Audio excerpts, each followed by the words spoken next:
নমস্কার, আমি রাজীব। আপনারা দেখছেন আকাশ বার্তা সঙ্গে। বিধানসভা ভোট রাজ্যে যত এগিয়ে আসছে ততই পারদ চড়ছে বঙ্গ রাজনীতিতে। কোন ইস্যু প্রভাব ফেলবে, কোনটা পেছনের সারিতে, কে এগিয়ে কে পেছিয়ে, সব কিছু আমরা জানব। প্রত্যেক শুক্র, শনি এবং রবিবার সন্ধ্যে 6:30টায় আমাদের সঙ্গে থাকছেন এমন একজন রাজনৈতিক ব্যক্তিত্ব যিনি এবারের বিধানসভা নির্বাচনে লড়ছেন কোনো না কোনো দলের প্রার্থী হয়ে। তাহলে চলুন দেখে নেওয়া যাক আজকে কে রয়েছেন আকাশ বার্তার সঙ্গে।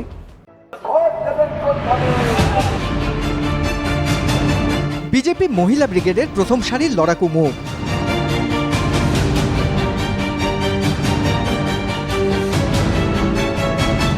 খোদ তৃণমূল সুপ্রিমো মমতা বন্দ্যোপাধ্যায়ের বিপক্ষে প্রার্থী হয়ে লড়েছিলেন চোখে চোখ রেখে। একাধারে দুধে আইনজীবী, অন্যদিকে আপাদমস্তক রাজনীতিক সেই প্রিয়াঙ্কা টিবরেওয়ালকে এবার এন্টালি বিধানসভা কেন্দ্রে লড়তে পাঠিয়েছে গেরুয়া শিবির। 1 তারিখ থেকে 1 জুন থেকে সমস্ত মহিলাদের ব্যাংকের খাতায় 3000 টাকা অন্নপূর্ণ ভান্ডার আমরা কিন্তু শুরু করতে চলেছি। সমস্ত মহিলা যাদের ব্যাংকের খাতা আছে সবাই কিন্তু 3000 টাকা মাসে পাবেন। প্রথম থেকেই প্রচারে ঝড় তুলেছেন বিজেপির অন্যতম এই তারকা প্রার্থী। গত বিধানসভায় ভবানীপুরে আপনি লড়েছিলেন মমতা বন্দ্যোপাধ্যায়ের বিরুদ্ধে, এবারে এসেছেন এন্টালিতে। এখানে আপনার বিপক্ষে যিনি রয়েছেন সন্দীপন সাহা, তিনি এমআইসি অর্থাৎ মেয়র ইন কাউন্সিল। কিন্তু বিধানসভা নির্বাচনে তো নবাগত, তাহলে লড়াইটা কি একটু সহজ বলে মনে হচ্ছে? দেখুন, আমি কোনো লড়াই অনেক আলাদা আলাদা করে ইম্পর্টেন্স ভাবি না। লড়াই সততার জন্য যখন হয় সেটা লড়াই হয়। তো এটা মিথ্যেবাদের বিরুদ্ধে লড়াই ভবানীপুরেও ছিল, কারাপশনের বিরুদ্ধে লড়াই ভবানীপুরে ছিল, অত্যাচারের বিরুদ্ধে লড়াই ভবানীপুরে ছিল, সমস্ত জিনিস সেখানেও সেম। তো কোনো লড়াইটা কঠিন না, কোনো লড়াইটা সরল না। মানুষের জন্য লড়তে হবে, এই দায়িত্ব নিয়ে আমি এগিয়ে যাচ্ছি। বুঝলাম, লড়াই সহজ না হলেও কঠিনও নয়। কিন্তু এত যদি আপনার আত্মবিশ্বাস, তাহলে গতবার বিধানসভা নির্বাচনে 2021-এ ভবানীপুর থেকে হেরে গেলেন কেন বলুন তো? মমতা ব্যানার্জির বিরুদ্ধে যা লড়াই ছিল সেটা আমাকে অনেক ইন্সপিরেশন দেয়। কেন বলি, আর স্পেশালি এসআইআরের পরে যখন দেখি 60,000 নাম বাতিল হয়ে গেছে, তাহলে তো আমি নিজেকে হারা মনে করি না। তাহলে 2000 ভোটে আমি জিতেছি, মমতা বন্দ্যোপাধ্যায় হেরেছিল, 58,000 ভোট নিয়ে এসেছিলেন, আর সে তার মধ্যে 60,000 নাম বাতিল চলে গেছে। তার মানে মিথ্যে ভোট, রিগিং, ভুয়া ভোটার, ডেড ভোটার, এদের ভোট করিয়ে মমতা বন্দ্যোপাধ্যায় কিন্তু সরকারে এসেছিলেন। গতবার তো আপনাদের টার্গেট বেঁধে দিয়েছিলেন স্বরাষ্ট্রমন্ত্রী অমিত শাহ। এসবার দোষও পার, এখন তো অতীত। তাহলে নতুন কোন স্লোগানে ভর করছেন? আপনি বাড়ি বাড়ি প্রচারে যাচ্ছেন, এন্টালির প্রত্যেকটা অলিগলিতে আপনাকে দেখা যাচ্ছে। কি প্রতিশ্রুতি দিচ্ছেন সেখানকার মানুষকে? দেখুন, এবার পরিবর্তনের স্লোগান আছে, আর এই স্লোগানটা কিন্তু মানুষের বাড়ি বাড়িতে গিয়েছে, আর বাড়ি বাড়িতে মানুষের মনে বসে গেছে এই স্লোগানটা, যে পাল্টানো দরকার। আর পাল্টানো দরকার তো অবশ্যই সবাই জানে আছে, কিন্তু তার এগেনস্টে আসবে কারা? তো সেটাও মানুষ চাইছে যে বিজেপি দরকার। যে যদি এখানে যখন সরকারকে পাল্টানো হবে, একমাত্র বিকল্প আছে বিজেপি। আর কারা আছে মাঠে? সিপিএমের কথা বলবেন? তাদেরকে কিন্তু মানুষ দেখে নিয়েছে। সেই আরজি করে যে ঘটনা ঘটেছিল, তখন ড্রামা করে রাস্তায় বসে গেছিলেন, তারপরে ওই মানিকতলার এদেরকে লিডারদের সঙ্গে বা সাধন পাণ্ডে এদের সঙ্গে হয়ে গুন্ডা ফুন্ডা সব ঢুকিয়ে সমস্ত এভিডেন্স সব কিছু ওখানে নষ্ট করে দিয়েছিলে। কারা করেছিল? সিপিএম আর টিএমসি মিলে করেছিল। এই কথাটা কিন্তু মানুষ দেখে নিয়েছে। আর কিন্তু সিপিএমের লিডারদেরকে দেখা যাচ্ছে না। কোথায় আছে? এত বড় বড় গলা চিৎকার সে সময় করছিলেন, সেটিং হয়ে গেছে টিএমসির সঙ্গে। আমার একটাই বার্তা আছে, যে উন্নয়ন আর পরিবর্তন, এই দুটো কিন্তু মানুষকে মাথায় রেখে ভোট করতে হবে। উন্নয়ন যদি করার নিয়ত তৃণমূলের থাকতো, যদি ইচ্ছা তৃণমূলের থাকতো, তাহলে 15 বছর অনেক হয়। 15 বছরে তারা কাজ করেনি, সেই কথা কিন্তু মানুষ বলছে। রাস্তাঘাটে যখন আমরা যাচ্ছি, মানুষ বলছে যে আমাদেরকে 1500 টাকার ভিক্ষা নেই, আমাদেরকে চাকরি চাই, আমাদেরকে মান সম্মান চাই, আমাদেরকে বাড়ি চাই, মাথার উপরে ছাদ চাই, পেটে ভাত চাই। 1500 টাকা নিয়ে কি হবে? এই কথাগুলো মানুষ বলছে। সেখানে এন্টালিতে দাঁড়িয়ে আমি পরিষ্কার ইস্যুসগুলো একদম ক্লিয়ার আছে। বৃষ্টি হলে এত জল জমে যায়, সেটা কলকাতা মতন মাঝখানে কলকাতা সেন্ট্রাল কলকাতাই হলো, এখানে যদি এই অবস্থা তাহলে এদের কাজ আপনি বুঝে নিন। আপনার বিরুদ্ধে তৃণমূল প্রার্থী তো সন্দীপন সাহা, কি মূল্যায়ন তার সম্পর্কে? লজ্জার বিষয় হলো যিনি এখানে ইলেকশনে দাঁড়িয়েছেন তিনি অনেক গর্ব করে মানে বলেন যে আমি এমআইসি আছি।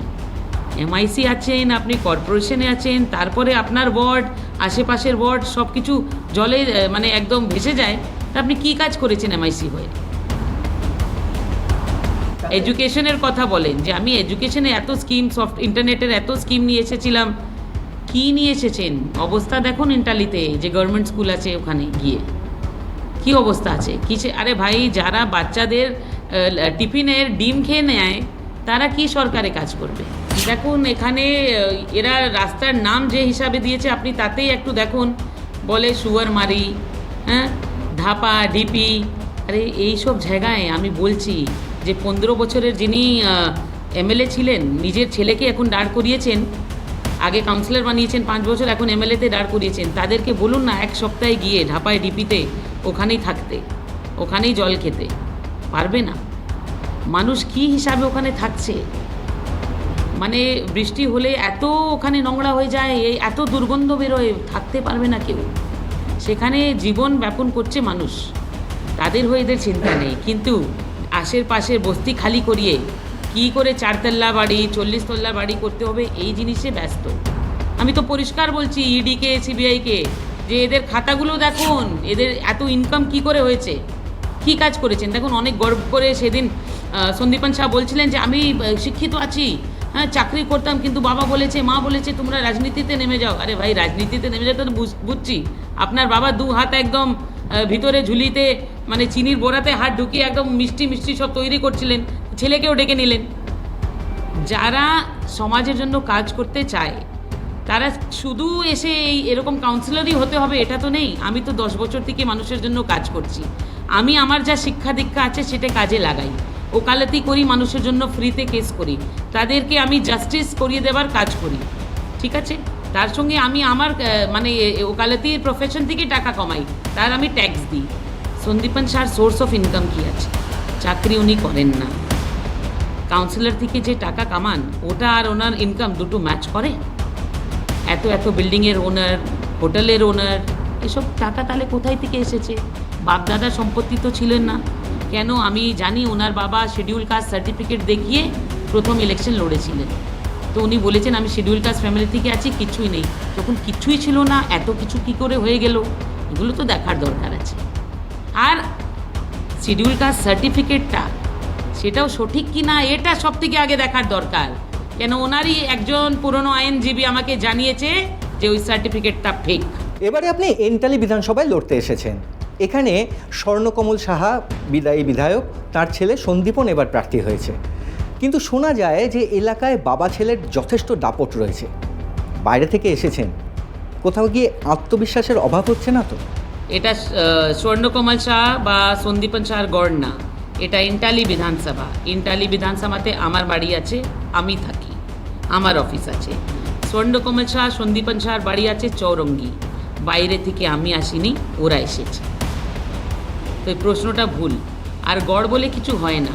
যাদেরকে প্রচার করার জন্য গুন্ডা আর মাস্তান লাগে তারা মানুষের মনের কথা কি বুঝবে? ওদের প্রচার দেখে নিন। এই 2-4টে 59-এর গুন্ডা, 58-এর একজন গুন্ডা এদেরকে নিয়ে ঘুরছে, আর তারা মানুষকে ভয় দেখিয়ে বলছে ও ভোটটা দিয়ে দিবি দাদাকে, ও ভোটটা দিয়ে দিবি। এটা হয় ভদ্রলোকের ভোটের প্রচার?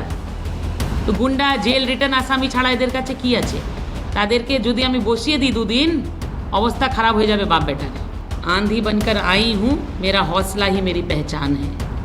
এই কথাটাই মানে মনে করে আমি নেমেছি যে এবার কিন্তু এদেরকে সাফ করব। কেন? জাস্টিস হওয়ার দরকার আছে। মানুষ সমস্ত জিনিস পায়, সুখ সুবিধা পায় সরকারি, এটার দরকার আছে। এরা এনআরএস হসপিটালে টাকা নিয়ে ক্যাজুয়াল জবের চাকরি দিয়েছে। আমি লোক দাঁড় করিয়ে দিব যারা বলে দিবে যে টাকা নিয়েছে। তো এরা মানুষের জন্য কাজ করবে? যারা একটা চাকরি মানে 8,000 10,000 টাকার চাকরির জন্য টাকা খেয়ে নিচ্ছে, এরা মানুষের রক্ত খেতে পারে ভাই। এরা কি কাজ করবে মানুষের জন্য? বুঝলাম, কিন্তু বিপক্ষকে আপনি সাফ করতে পারবেন কি না সেটা তো 4 মে জানা যাবে। আপাতত সময় একটা বিরতির, সঙ্গে থাকুন।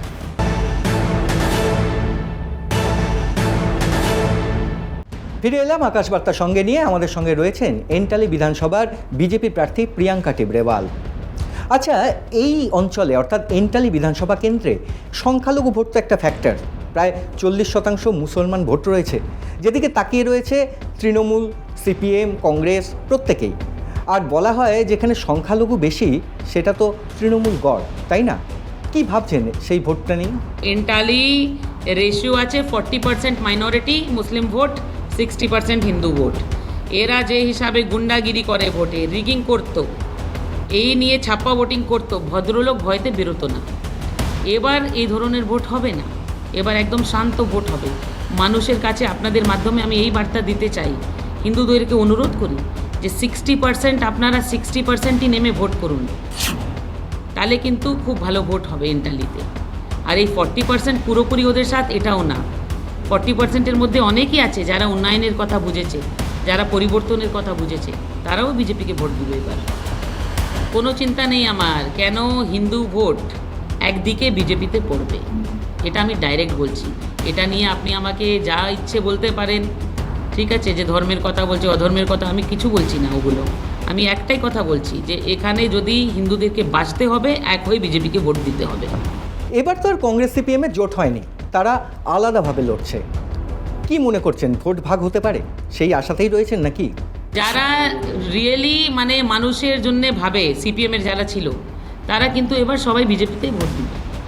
কেন? তারা উন্নয়ন চাইছে, তারা বুঝে গেছে যে তারা এখন আসতে পারবে না, সেই জন্য তারা বিজেপিকেই ভোট দিবে যাতে তৃণমূল হারে। এসআইআর থেকে নিয়োগ দুর্নীতি, অভয়াকাণ্ড, একের পর এক ঘটনা বাংলায় তোলপাড় ফেলেছিল। তার মধ্যে সব থেকে বেশি যদি বাঙালি মনে দাগ কেটে থাকে তাহলে অভয়াকাণ্ড। কি মনে করছেন, এবারে অভয়াকাণ্ড কি কোনো প্রভাব ফেলবে এবারের ভোটে? মানুষ ওটা ভুলবে না, মানুষ এই কথাটা ভুলবে না। ওটা আপনি বলুন, যদি কেউ বলে 1971-এর লড়াই আপনারা ভুলে গেছেন, ভুলতে পারবেন? বাংলাদেশের যুদ্ধ ভুলে গেছেন, পাকিস্তানের যুদ্ধ ভুলে গেছেন? না, পশ্চিমবঙ্গতে অভয়ার যে এই ঘটনাটা ছিল, সেই ওই ধরনেরই ঘটনা, যেটা বাঙালিরা কোনোদিন ভুলবেন না। একটা শিক্ষিত বাঙালি বাচ্চাকে, মেয়েকে যে হিসাবে ধর্ষণ করে এরা খুন করেছে, সেই কথা মানুষ ভুলবে না। মানুষ এও ভুলবে না যে যারা করেছিল তারা তৃণমূলে জড়িত আছে। মানুষ এই কথাটাও ভুলবে না যে যারা সমস্ত এভিডেন্স লুপ্ত করেছিল তারাও তৃণমূল ছিল। মানুষ এই কথাও ভুলবে না যে এটা হবার পরে মুখ্যমন্ত্রী একজন মহিলা হয়ে কিছু বলেননি, আর প্রমাণ মানে লুপ্ত করাতে ওনার একটা হাত ছিল। এই কথাগুলো মানুষ ভুলবে না। তার লাস্ট আর একটা জিনিস বলি, এরা এত নিচে নেমে গেছে যে অভয়ার মা যখন দেখেছে যে কোনো ধরনের জাস্টিস হয়নি, কেন সিবিআই কী করবে? সমস্ত প্রমাণ তো এরা লুপ্ত করে দিয়েছে, সিবিআই কি ইনকোয়ারি করবে? সেখানে দাঁড়িয়ে ওনার মা একটা নিজের মাধ্যমে একটা প্রতিশোধ নেওয়ার চেষ্টা করছে ভোটে দাঁড়িয়ে। তো তৃণমূল বলছে যে বিক্রি হওয়ার দরকার ছিল, তো 10 লক্ষ টাকা তো আমরাই দিচ্ছিলাম। এরা মহিলাদেরকে কিনে বেচার কাজ করবে? এটাই এদের মানসিকতা। তো ভেবে নিন কত নিচে নেমে গেছে এরা। এই রিজু দত্তা টিএমসির বলছে যে বিক্রি হওয়ার দরকার, তুমি একজন বাঙালির ছেলে হয়ে কথাটা বলতে পারো? লজ্জার বিষয়। বুঝলাম, ঠিকই বলেছেন, মানুষ অভয়াকে ভুলবে না। কিন্তু এই অভয়াকাণ্ড আর কামদুনি দুটো বড় বড় আন্দোলন যেটা বাংলার মানুষ দেখে এসেছে, সেই দুই আন্দোলনের মুখেরা কিন্তু এখন বিজেপিতে। বিশেষ করে এখন হাড়োয়াতেও এই অভয়াকাণ্ডের যিনি অন্যতম মুখ ভাস্কর, তাকে প্রার্থী করেছে বিজেপি। কি মনে করছেন, এই ঘটনা কি বিজেপিকে অ্যাডভান্টেজ দেবে? আমি আবার বলি, আমি এটাতে মানে কি প্লাস হবে কি মাইনাস এই নিয়ে ভাবি না। কেন? আমি একজন আইনজীবী, আর মন থেকে আমি ইনজাস্টিসের বিরুদ্ধে লড়াই করি। যারা এটা করেছিল এই, আর এরা যারা ভিকটিমস ছিল, এরা দেখে নিয়েছে যে তখন যারা সরকারে ছিল তারাও কিছু করেনি, তারপরেও যারা সরকার এসেছে তারাও কিছু করেনি। তো সিপিএম আর তৃণমূলের উপরে বিশ্বাসটা কিন্তু মানুষ হারিয়ে দিয়েছে। বিজেপি সঠিক কথা বলেছে যে যারা এই ধরনের ঘটনা করবে তাদের হিসাব একদিনের ভিতরেই হয়ে যাবে। সেই জন্যে মানুষ আর মহিলাদের বিশ্বাস এবার শুধু বিজেপির উপরে আছে। প্রিয়াঙ্কা টিবরেওয়াল আমাদের সঙ্গেই থাকছেন, তার থেকে জেনে নেব তার প্রচার কৌশল সহ আরও অনেক বিষয়। সময় একটা বিরতির, সঙ্গে থাকুন।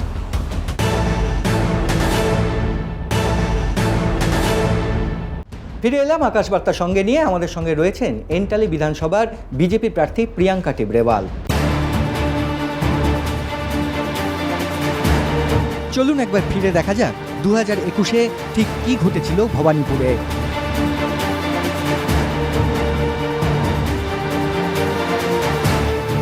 গত বিধানসভা নির্বাচনে ভবানীপুর থেকে জিতেছিলেন তৃণমূলের শোভনদেব চট্টোপাধ্যায়।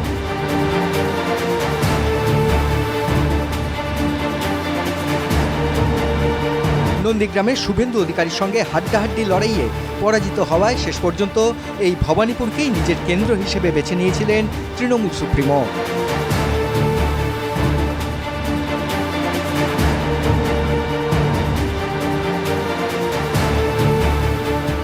শোভনদেব চট্টোপাধ্যায় ইস্তফা দেওয়ায় উপনির্বাচনে সেখানে প্রার্থী হন স্বয়ং Mamata Bandyopadhyay.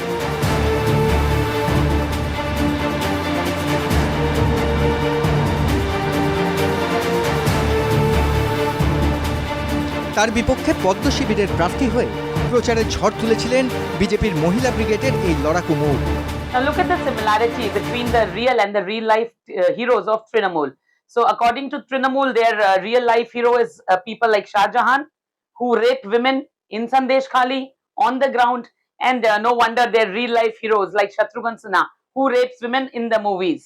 Now see, that is the reason that I have been saying that Trinamool, the list when it has come out, most of them are tainted. And I say so why? Because spate of cases are pending against them. They have given tickets to somebody like Mahua Mitra, who was expelled from the parliament. No wonder we'll see similar results in the upcoming years. 57,000-এরও বেশি ভোটে পরাজিত হলেও দাঁত কামড়ে লড়েছিলেন heavyweight প্রতিপক্ষের চোখে চোখ রেখে।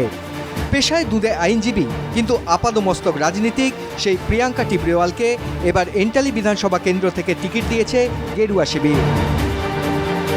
আইনজীবী হিসেবে প্রিয়াঙ্কা টিবরেওয়াল বহুবারই বিজেপির হয়ে আদালতে দাঁড়িয়েছেন তৃণমূলের বিরুদ্ধে। মেয়র 144 হয়েছে, ওখানে মেয়রও র্যালি করেছে, সব কিছু করেছে, তখন কোনো এফআইআর হবে না? সেটা ছেড়ে দিন। একজনের ওপরে এরকম হামলা, তার আমরা বলছি কে করেছে, নামটা আমরা দিচ্ছি, এফআইআর রেজিস্টার করবে না পুলিশ? পুলিশ আছে না টিএমসির চাকর আছে? এটা জানতে চাইছি। বলছি সুপিরিয়র নেই, সুপিরিয়র না থাকলে ওরা ইনভেস্টিগেট করতে পারবে না। রিপোর্টটা কেন নিচ্ছেন? সেটা ওরা ভালো বলতে পারবে। রিপোর্ট যতক্ষণ উপর থেকে না অর্ডার হয় ওরা কি নিতে পারবে? শুনুন, বেঙ্গলে টিএমসির পার্টির যারা আছেন বা নেতারা যারা আছেন তাদের বিরুদ্ধে আপনি মার্ডার করে নিন, রেপ করে নিন, মলেস্টেশন করে নিন, কোনো কেস দর্জ হবে না। কেন? উপর থেকে নিচে এভরিবডি ইজ আ থিফ, সবাই চোর। আপনাদের next step will move to the court, 156(3) করে অর্ডার নিয়ে আসবো, তখন এফআইআর নিতেই হবে। আপনারা হাইকোর্টে যাচ্ছেন না দুর্গাপুর কোর্টে যাবেন? আগে আমরা দুর্গাপুর কোর্টে দেয়ার আ প্রসিডিওর, আমরা ম্যাজিস্ট্রেটের কাছে ফাইল করব। যদি ম্যাজিস্ট্রেট কোনো অ্যাকশন না নেয় then will move to the high court, আর তার মাঝখানে যদি হাইকোর্ট বন্ধ থাকে will move to Supreme Court. এখানে প্রিয়াঙ্কার মূল প্রতিপক্ষ কলকাতা পুরসভার মেয়র পরিষদ সন্দীপন সাহা হলেও আদতে বিজেপির প্রার্থীর লড়াই এই কেন্দ্রের তৃণমূলের বিদায়ী বিধায়ক স্বর্ণকমল সাহার ছায়ার সঙ্গে। যদিও এসব কিছুকেই পাত্তা না দিয়ে স্বভাব সিদ্ধ ভঙ্গিতেই প্রচারে ঝড় তুলেছেন প্রিয়াঙ্কা টিবরেওয়াল। প্রত্যেকবার মমতা বন্দ্যোপাধ্যায় যেরকম কথা বলেন, অর্থাৎ 294 আসনে আমিই প্রার্থী, এবারেও বলেছেন। এবারে অভিষেকও বলেছেন তিনি প্রার্থী, কারণ অনেক জায়গাতে প্রার্থী নিয়ে যথেষ্ট গণ্ডগোল হচ্ছে তৃণমূলের অন্দরে। কাজেই সেই দিক থেকে দেখতে গেলে এবারও কি আপনার লড়াই সেই মমতা বন্দ্যোপাধ্যায়ের সঙ্গেই দাঁড়িয়ে গেল না? 294 ছেড়ে দিন, একটা আসন জিতে দেখান আগে। ভবানীপুর একা জিতে দেখান না। কেন 60,000 ভোট মাইনাস হয়ে গেছে, ভুয়া ভোট চলে গেছে, মৃত্যকের ভোট যেটা আপনি নিতেন ওটা চলে গেছে, গুন্ডাগিরি এবারে হবে না, কি করবেন? আমি বলছি আর কয়েকটা দিন যেতে দিন, এক একটা বুথে ঘুরে ঘুরে মমতা বন্দ্যোপাধ্যায়কে ভোট চাইতে হবে। লক্ষ্মীর ভাণ্ডার বেড়েছে 500 টাকা, যুবসাথীর মতো প্রকল্প সাড়া ফেলেছে যুব সমাজে। এরকম লক্ষ্মীর ভাণ্ডার, যুবসাথীর মতো তুমুল জনপ্রিয় ভাতার মোকাবিলা আপনি ঠিক কিভাবে করবেন? এই দোল রাজনীতি নিয়ে আপনার মতটাই বাকি। তৃণমূলের টওয়া থেকে আরম্ভ করে ল অবধি সব কিছুই ত্রুটি আছে। কি করেছে তৃণমূল মানুষের জন্য এটা বলুন না। যদি কিছু শিখিয়েছে, মানুষকে নেশা করতে শিখিয়েছে ওই 1500 টাকা দিয়ে, যে মদ খাও, হ্যাঁ এই পাতাখড়ি করো, এইসবই তো শিখিয়েছে। ছেলেদের ভবিষ্য বানিয়েছে, এবার তাদেরকেও বলছে 1500 টাকা নাও, এইসব করো, রাস্তায় ক্লাব বানাও, আর এই ক্যারাম বোর্ড খেলো। এই ছাড়া ছেলেদেরকে শিক্ষা দীক্ষার কথা বলেছে, তাদেরকে চাকরির কথা বলেছে। এই ধরনের পরিবেশ করে দিয়েছে, যেখানে এলাকায় এরা মস্তান আর গুন্ডা তৈরি করে দিয়েছে। আজকে এলাকাতে বেরোনোর জন্য মা বোনদের ভাবতে হয় যে বিকেলে যাব, তারা নেশা করে বসে আছে, বেরোনোর দরকার নেই। এই করেছে তিনি। দেখুন, যখন মানুষের পেট ভর্তি থাকে আর তারপরে আপনি যতই দিন তারা আর খাবে না, সেই হিসাবে যখন চাকরি হয়ে যাবে, সংস্থান হয়ে যাবে, সবাই নিজের পায়ের উপরে দাঁড়িয়ে থাকবে, ভালো করে বাড়ি ঘর সব কিছু নরেন্দ্র মোদীর যে স্কিম আছে আমাদের আবাস যোজনা, সেগুলোতে আমরা করে দিব। স্বাস্থ্য চিকিৎসার জন্য আমরা আয়ুষ্মান ভারতের কার্ড করে দিব। তো সমস্ত অনেকগুলো প্রকল্প আছে যেটা মানুষ এনজয় করবে। তাহলে আর চুরি করার দরকার, এইসব করার দরকার, মস্তানি করার দরকার, সিন্ডিকেট করার দরকার, কাটমানি করার দরকার, কারাপশন করার দরকার, এইসব দরকার পড়বে না। তাহলে আপনি দেখবেন একটা পশ্চিমবঙ্গ যেটা আমরা আজকে মানে মিনিমাম 60 বছর থেকে ভাবছি, সেই ধরনের পশ্চিমবঙ্গ রেডি হবে। তারপরে কিন্তু ধর্ম বলুন, সমস্ত মানে যতগুলো আমাদের ফেস্টিভ্যাল হবে, ফেস্টিভিটি, তখন মানুষ এনজয় করবে। শুধু পার্ক স্ট্রিটের লাইট লাগালে ফেস্টিভ্যাল এনজয় করা হয় না। লড়াইটা বিপক্ষ শিবিরে পৌঁছে দিতে চেষ্টার কসুর করছেন না প্রিয়াঙ্কা টিবরেওয়াল। বাড়ি বাড়ি যাচ্ছেন, অলিগুলি তার হাতের তালুর মতো চেনা হয়ে গেছে, বাড়িতে ঢুকে পড়ছেন লোকের, সবার কাছে গিয়ে ভোট ভিক্ষা করছেন। তার জন্য রইল আকাশ আটের তরফ থেকে এক রাশ শুভেচ্ছা।